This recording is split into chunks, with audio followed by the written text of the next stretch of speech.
చెప్పాలి. అవును, ఇంతకీ అత్తయ్య ఎందుకు వచ్చింది? మొన్న దీంతో లొల్లి పెట్టుకుని ఏమన్నా పిలిచిందా? అత్తయ్య, అత్త, ఊర్లో విషయాలు ఏంటి?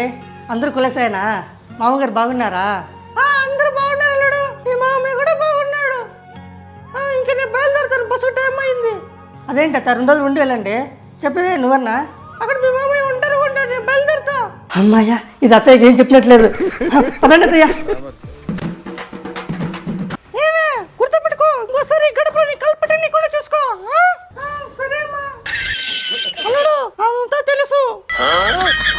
గుర్తుపెట్టుకో, ఇది మీకు కూడా కాపురం అనేది ఇద్దరి మధ్యనే ఉండాలా. 3వ వ్యక్తికి తెలిసి అది కాపురం కాస్త బజారు అవుతుంది. గుర్తుపెట్టుకోండి.